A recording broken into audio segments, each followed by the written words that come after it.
And just like that, it's another Black Thursday. I'm not gonna waste a lot of time on the intro. You already know why we're here. I'm with my guy Banks. But a whole bunch of releases have been happening from WWE. Starting with the 13 that have been released today. The names include Dolph Ziggler. Oh, you know what? I'm hold on. I'm gonna list them. The names include Mustafa Ali, Rick Boogs, Aaliyah, Elias, Riddick Moss, Top Dollar, Shelton Benjamin, Emma, Dolph Ziggler. Also, that has been added to that list is Shanky, Daba Kato, Mace Mansoor, Dana Brooke. Who else? Quincy Elliott apparently was another person that was released. So, Banks, you know I had to check in with you. I want to know what your opinion is on all these releases. Well, first of all, I don't give a damn about them other releases. They don't let my man Daba Kunta. They don't let him go. I don't give a fuck, man. Hey, listen, I stand with AEW after that. I stand with AEW now after hearing that news. That's some bullshit. Commander Aziz is gone. I no longer want to look at WWE. Now I don't want to look at WWE anymore. I was gonna say, who do you think is gonna be the most valuable pickup of all of the people that were released during this edition of Black Thursday, if you will? Daba Kunta. Nah, hey man, if anybody has heard me on this show before, shouts out to Culture 316 for always having me on. Y'all know I'm a big predicator of Impact. Legit, everybody that got released can go to Impact and get some money, bro. Elias can go over there. Hell, he might become champion. Like, there's some people on this list. If they go to Impact, they'll be champion by tomorrow. Especially if Dolph Ziggler go over there. Mm-hmm. So, I know one thing. Damn, man, you ain't looking out for your cousins. It's a lot of Indian people going, bro. Yeah. I don't know what Ali is. He might be, I but forgot yeah.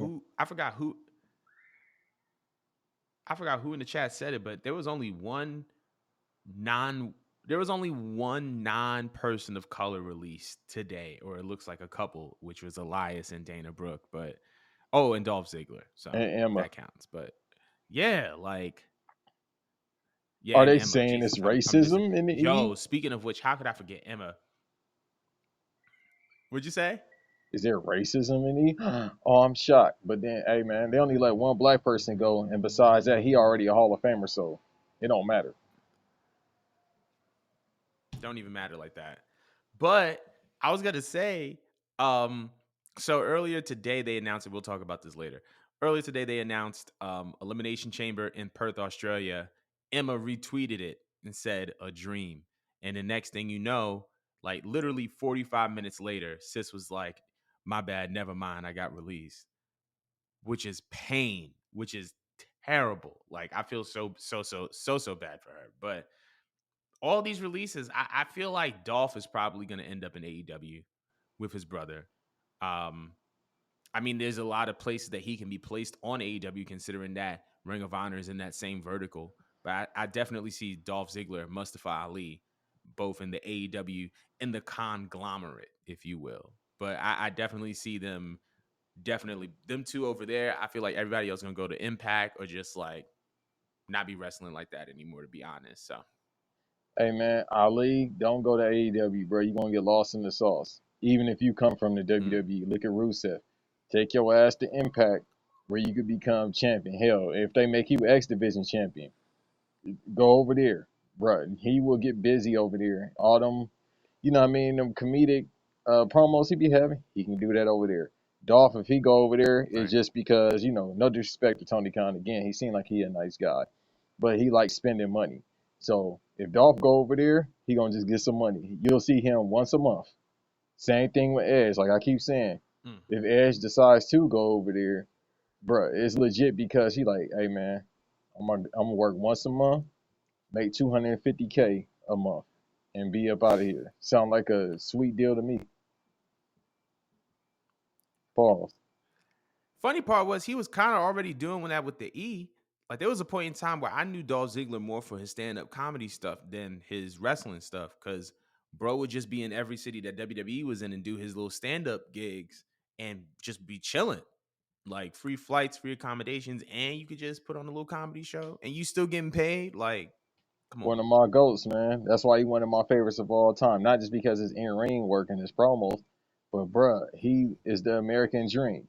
Like you just said, he got like that's basically a hobby. Him doing comedic, comedy. And I'm not saying he probably not serious, but Right. him doing stand up comedy is more so a hobby. And it's like, well, I'm still making X amount of dollars from the E.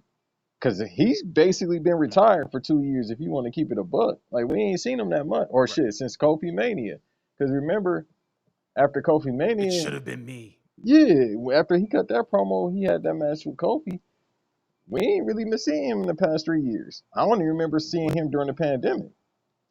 Well, remember he had that program, I think it was like last year, with uh Braun Breaker for the NXT title. So he had that little program and he won the NXT title, but after that it was just kind of like he was just chilling. So, And again, he's been with the company 2006, so 17 years now. Yeah, mhm. 17 years since the Spirit Squad. He been with the company since then. He made a lot of money. He He did. he made a He lot of made a money. lot of money. And he in the Hall of Fame. He done been champion what? Twice? World heavyweight champion once or twice? No, Yeah, he come on. One of the greatest he sellers been of all world. time. He good. Absolutely. I was gonna say we could talk about all these releases all day, but I do think that Dolph and Mustafa are definitely going to be the most valuable free agents. But we're gonna move right along because it seems like you win some and you lose some, right? Because right before all these releases happened, it was announced that WWE Friday Night SmackDown has reached a $1.4 billion agreement with the USA Network, which will go into effect October of 2024. The deal is going to average around 287 million a year. It is expected though that NBC Universal is going to give up NXT and Monday Night Raw. Rumors have been circulating about NXT and Monday Night Raw getting interest from Disney and Amazon Prime. Wanted to know your take on it. Do you think that Monday, and there's a possibility apparently of Raw not even being on Monday? Do you think that Disney or Prime is going to pick up either of these shows, be on any of these platforms? What do you have to say about that? Brother, I think I'm about to quit every single job I've had. I already quit, but a job that I have now, I'm about to quit. It's too much money out here. They just got 11 bill. Now they about to get 200 million. Then if they go to Disney, Amazon, that's gonna be up there. Like, bruh, nah. Whew. Hey man, listen. Dame Dash Ben told us to quit these jobs and be your own boss or something to this because it's too much money out here in the world. For all this inflation they saying in the world, people getting cashed out, particularly the Khans and the McMahons. But um I see them going more so to Prime. I mean, Disney Prime, you win either way. You got the mecca of entertainment right here, and then you got the mecca of retail, the biggest retail company in history, and the biggest retail company right now. I just saw a truck. I see a truck every 5 minutes.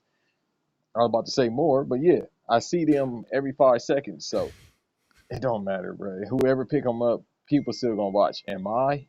Not right now because it's football season. Basketball Right. season about to start.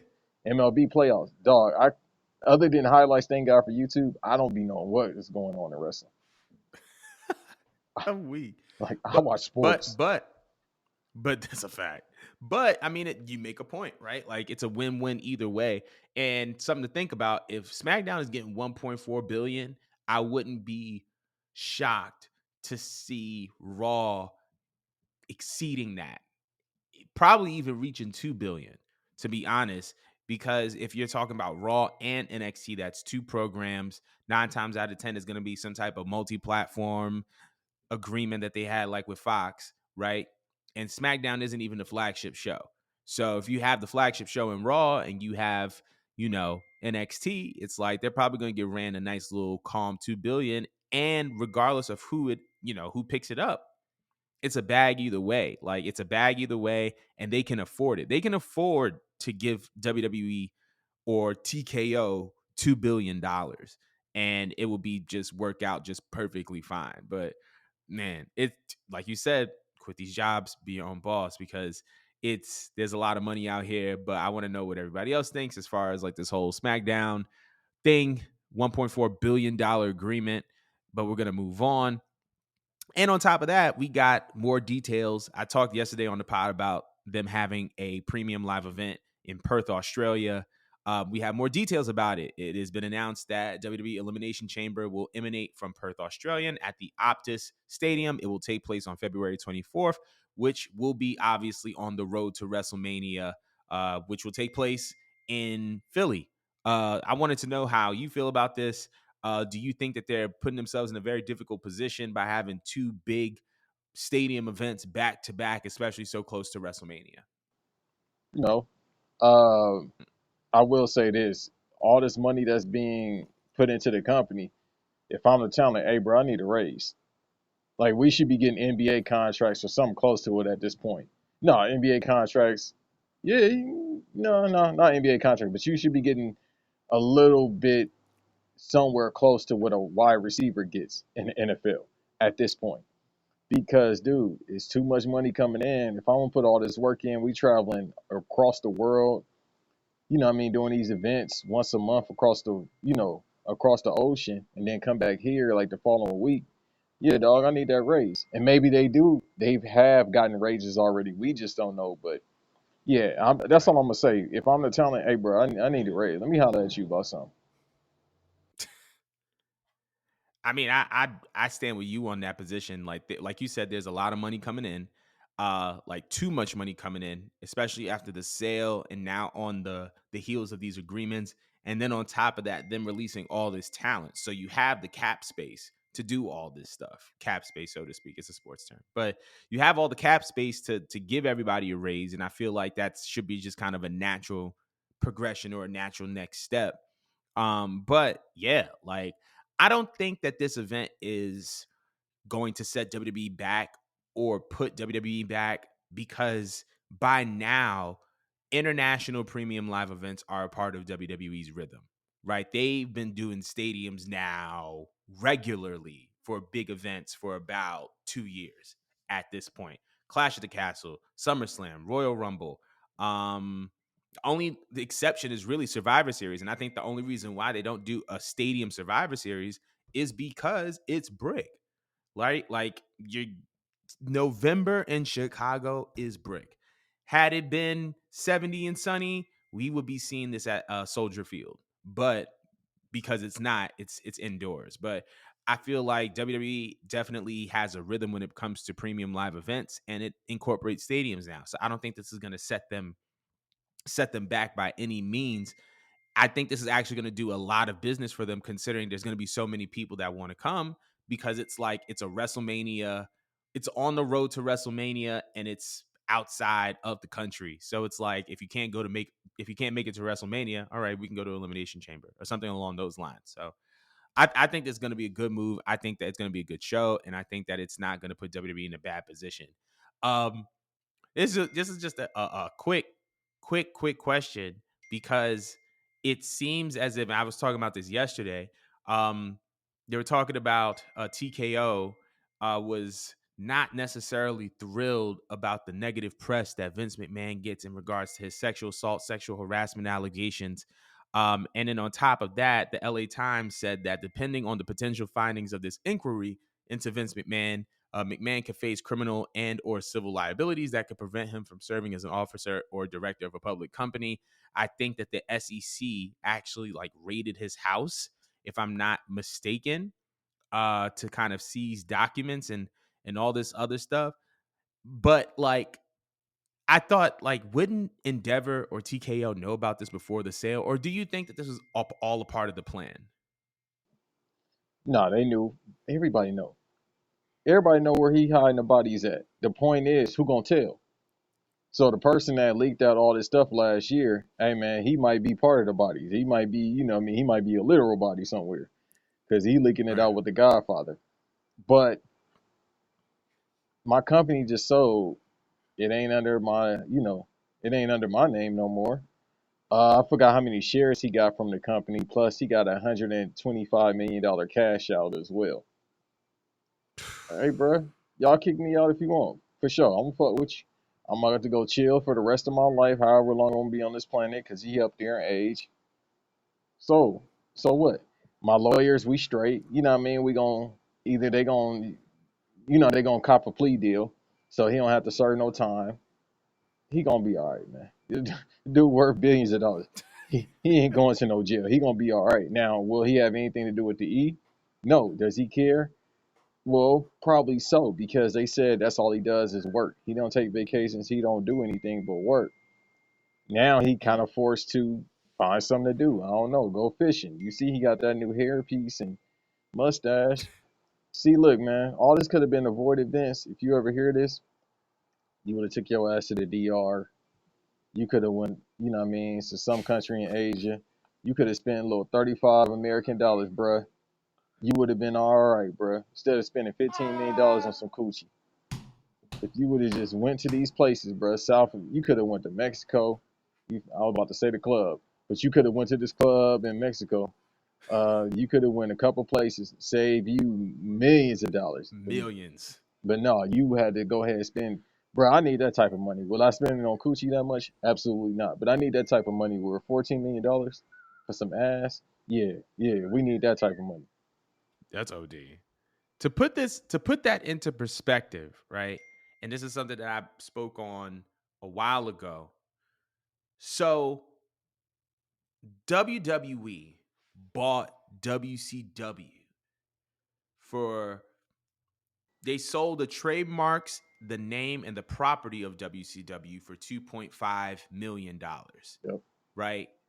And then they spent another $1.7 million to own the WCW library. So that's around $4 million, right? In 2000, I'm doing this in real time. So $4 million uh in real time, right? Um I'm trying to see how much it costs or how much that would be worth today, right? So About eight, that's 8 to 10. about six. It's Yeah, about right now. It says 6.8. That today in today's money, that's worth 6.8 million dollars, yeah. right? So this man spent more on NDAs than he did purchasing another company, and that's we're not even talking about EC. He probably spent more on NDAs than he did purchasing WCW and ECW stuff, Yeah. which is berserk, which is wild to pay for more for NDAs than you do for another company or multiple companies Or is talent. berserk. Yes, Like, remember or when they talent. was releasing all that talent? Everybody's like, damn, why everybody getting released? Because you got to pay for that coochie. Some of y'all just bad coochie, metaphorically. Y'all just ain't working. Y'all ain't worth the money. So I got to let y'all go so I can get some good coochie. $14 million worth of coochie instead of having $14 million worth of AJ Francis and Leo Rush and all these other talents. Yeah, bad coochie. Use the good coochie money. It's over.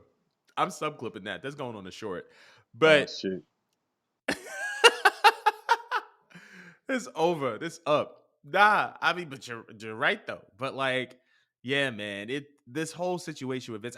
Here's the thing that I was talking about in the group chat, right? I feel like this was a setup.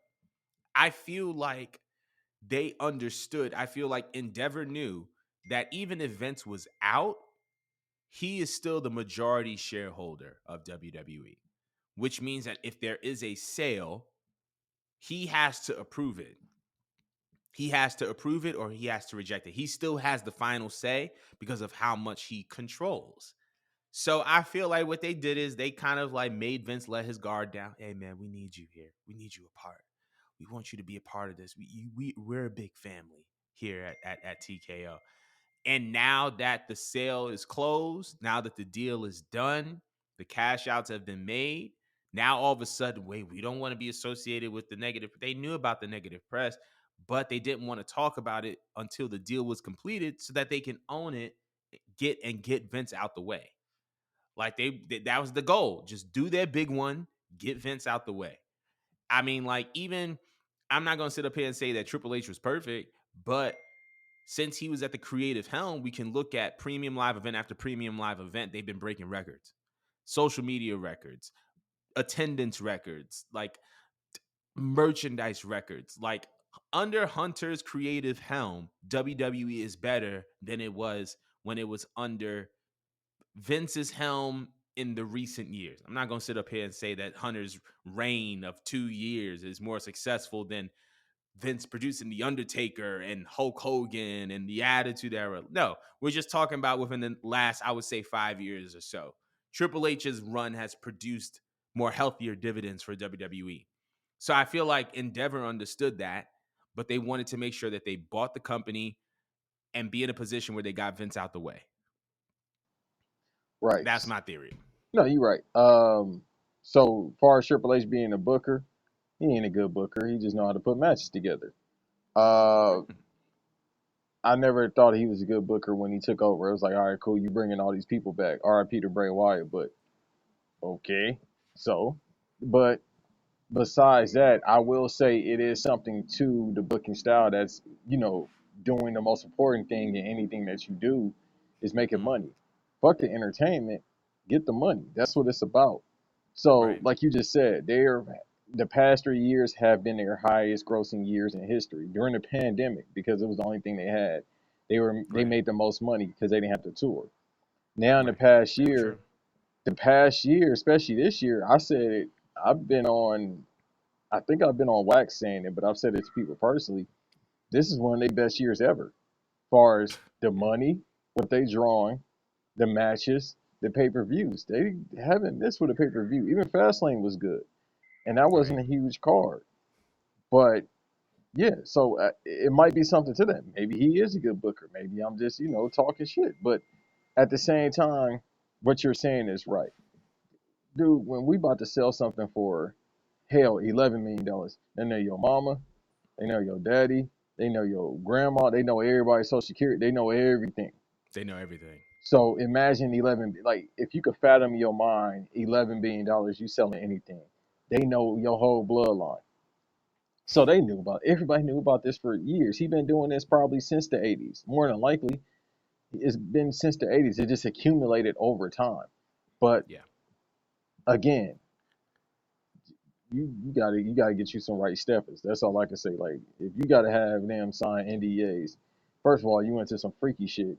Number two, an NDA don't cost that much. Like, hey baby, I'm gonna cash you out, get you a little whip, pay for the apartment. That's still gonna probably be at the most like 100K a year. You feel me? You Right. gotta pay for the luxury apartments downtown LA or wherever they at. The Luxor, you gotta pay for that, something like that. You feel me? Get her a little Honda Civic, 150K at the most. You still saving money. Nah, but he must have done something wild. But you're right about that. But definitely want to hear everybody's opinion on that aspect. But yeah, that concludes our little culture. It's crazy because this one, even though it's the quick express one, this one was longer than the one that I put out yesterday. But There there's a you go. lot going on. Banks, as always, thank you so much for coming on. And I'm gonna see y'all next week, man. Y'all have a great weekend.